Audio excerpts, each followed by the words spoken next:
संज्ञान लेते हुए पीड़िता के पिता की तहरीर के आधार पर हमारे द्वारा अभियोग पंजीकरण की कार्रवाई की गई। अभियोग पंजीकरण करने के उपरांत हमारे द्वारा मौके का मुआयना करते हुए घटनास्थल पर RFSL रुद्रपुर की टीम को बुलाया गया। वह वहां पर वैज्ञानिक तौर पर साक्ष्य संकलन की कार्रवाई की गई। साथ ही जिला चिकित्सालय ले जाकर पीड़िता का मेडिकल परीक्षण कराया गया। वह मेडिकल परीक्षण के बारे में जो भी हमारी रिपोर्ट में आया है उसके बारे में CMO साहब आपको ब्रीफ करेंगे। इसके अतिरिक्त हमारे द्वारा जो टेक्निकल व मैनुअल इनपुट्स गैदर करने के लिए क्षेत्राधिकारी चंपावत के पर्यवेक्षण में 10 सदस्यीय SIT टीम का गठन किया गया। इस टीम को सभी प्रकार के साक्ष्य एकत्रित करने के लिए हमारे द्वारा क्षेत्र में मामूल किया गया है।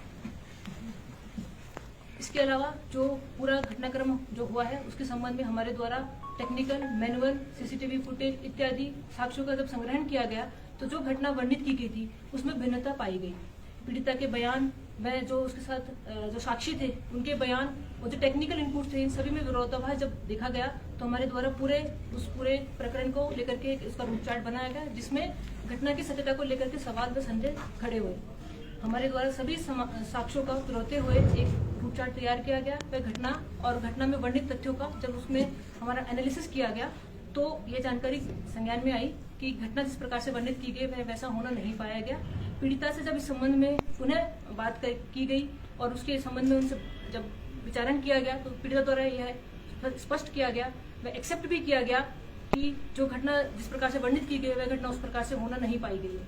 यह कुछ लोगों के द्वारा ये षड्यंत्र करके पूरा घटनाक्रम को रचा गया था। इसमें जो षड्यंत्र करता थे वह कमल रावत, उनके एक महिला सदस्य, साथी व अन्य लोग, इन लोगों के द्वारा मिलकर के अब कमल रावत द्वारा पूर्व में एक प्रकरण को लेकर के वह अभियुक्त रहे हैं, जिसको लेकर के उसके मन में खेद था कि मैं जिन लोगों ने उस प्रकरण में उसकी पैरवी की थी उनके विरुद्ध वह बदला लेने की भावना से ग्रसित थे। इस जो हमारी नाबालिग पीड़िता है इसका प्रयोग करके, इसका यूज करके उनके द्वारा अपनी जो एक बदले की भावना है उसकी पूर्ति हेतु पूरा षड्यंत्र रचा गया।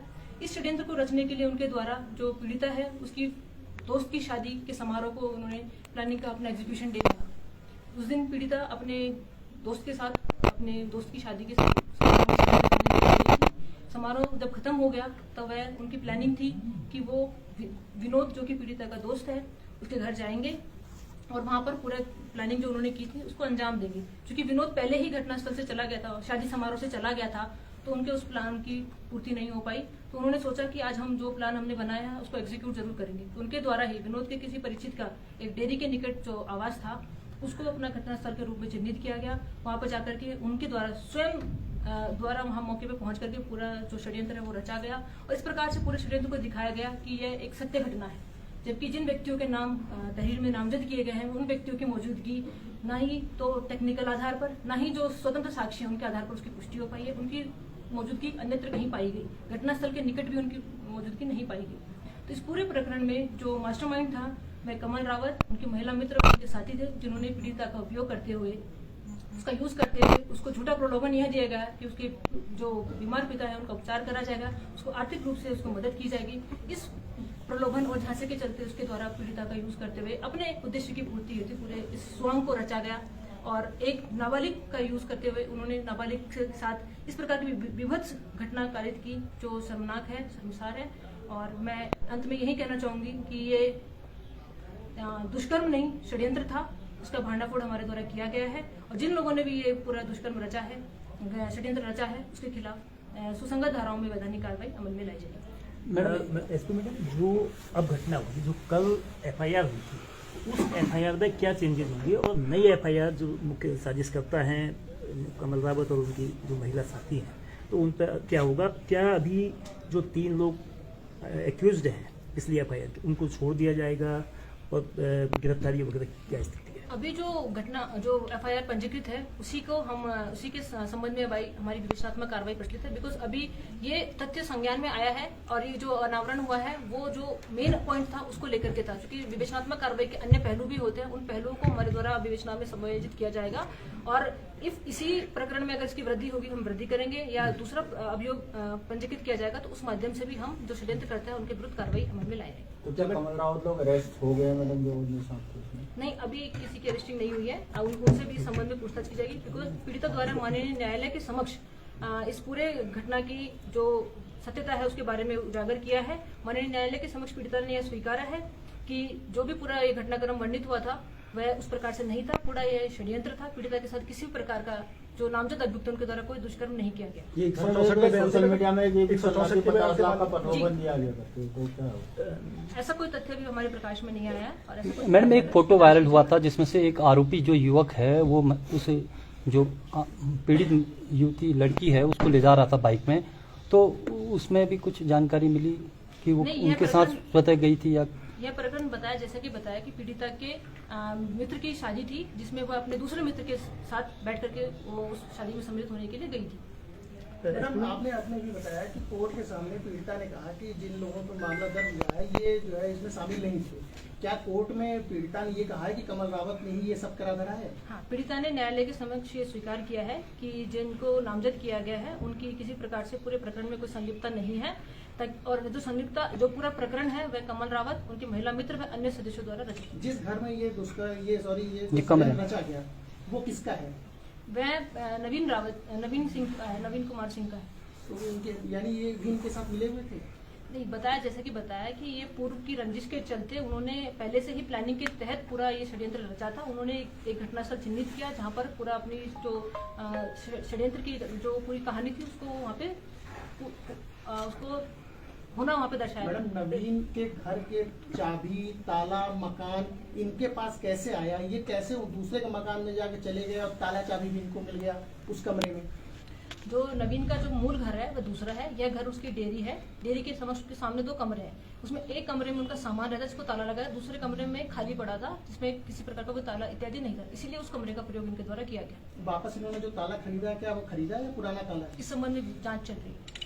एसपी मैम, जो पीड़िता है, पीड़िता के पिता और पीड़िता को क्या कमल रावत ने किस तरह से इस काम के लिए इस्तेमाल करने की कोशिश की? जैसा कि सबको विदित है कि पीड़िता की माताजी का बचपन में ही देहांत हो गया था और पीड़िता के जो पिता है वह अभी बीमारी से ग्रसित है। वो चलने फिरने में भी असमर्थ है और आर्थिक रूप से भी उनके पास कोई स्टेबल सोर्स नहीं है। तो इसकी आर्थिकी को समृद्ध करने के लिए वह पीड़िता के पिता को इलाज कराने का प्रलोभन उनके द्वारा दिया गया। तो मैम इसमें जो पीड़िता है और जो उसके पिता है क्या उन पर भी कोई धाराएं लगेंगी? क्योंकि अब षड्यंत्र में तो ये भी शामिल है।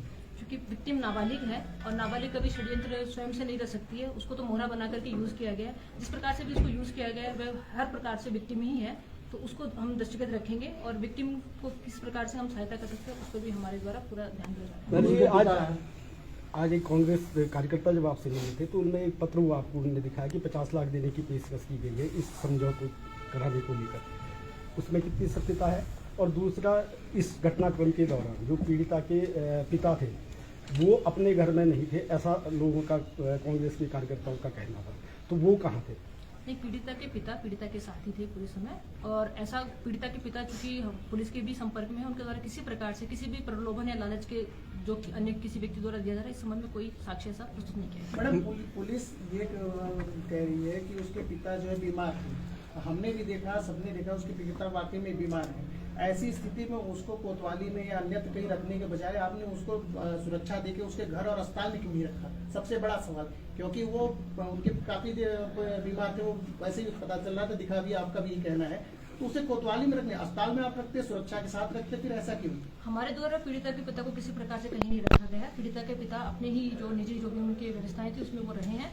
आज चूंकि पुनः पीड़िता के साथ आयोग द्वारा कुछ मजीद बयान इत्यादि की कार्रवाई की गई थी, उसी के संबंध में वो यहाँ उपस्थित आए थे। मैडम जो पुलिस को शिकायत प्राप्त हुई 3 बजे करीब, तो वो शिकायत किसके द्वारा की गई थी, थोड़ा उसकी जानकारी? 112 के माध्यम से हमें सूचना प्राप्त हुई। तो किसके द्वारा की गई थी इसमें शिकायत? अर्चिता राय कॉलर द्वारा ये सूचना दी गई थी कि शादी समारोह में गई एक व्यक्ति नाबालिग बालिका जो है वो मिसिंग है और उसको उसमें मदद चाहिए। तो क्या जो ये आरोपी जो बताया जा रहा है षड्यंत्रकर्ता, क्या वो उसकी मित्र है या उसने कैसे? हाँ, ये कमल रावत की महिला मित्र के रूप में जानी जाती है। इनको कुछ पैसे देने के बाद कमल रावत ने इनको भी प्रलोभन दिया था किसी प्रकार ऐसा का? कोई तथ्य अभी वर्तमान तक संज्ञान में नहीं आया।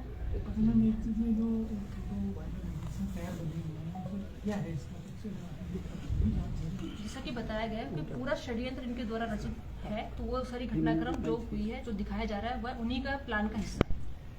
एसपी मैम, कमल रावत पर संदेह की सुई, मतलब शक की सुई कब से जानी थी? जैसे कमल रावत शुरुआत में लग रहे थे कि वो विक्टिम के हिमायती के रूप में, तो पुलिस को शक कैसे हुआ? जब पूरा घटनाक्रम हमारे संज्ञान में आया, हमने टेक्निकल और मैनुअल इनपुट जब गैदर किए तो एक व्यक्ति विशेष की पीड़िता के साथ एक दिन में बहुत ही ज़्यादा अत्यधिक कॉल्स थी जो उसी दिन की घटना को इंगित कर रही थी। साथ ही जो पूरा पीड़िता द्वारा अपने बयान में भी बताया गया, जब पीड़िता ने एक्सेप्ट किया कि उसके साथ दुष्कर्म नहीं हुआ, उसकी पुष्टि मेडिकल में भी, जो सीएमओ साहब अभी आपको बताने वाले हैं। जब पूरा घटनाक्रम नहीं होना पाएगा तो जब पीड़िता से मजीद किया गया, पीड़िता ने एक्सेप्ट किया कि मेरे जो रिश्ते में चाचा लगते हैं वो उनकी महिला साथी व अन्य लोगों द्वारा पूरा षड्यंत्र करके इस घटना को अंजाम दिया गया। हो गया फिर मेडिकल में क्या रहा सर? अब सीएम सर आईडी दे दो क्योंकि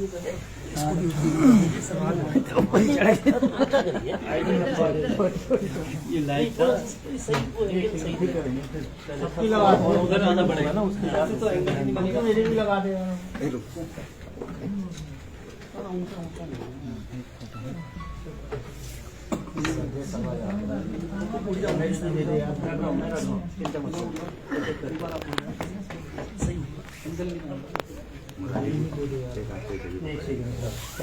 इधर को दे दो, यहाँ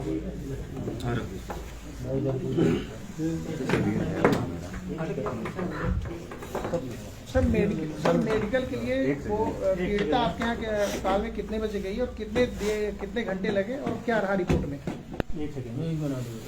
क्या करना आप पूछ लो, सीधा करो तो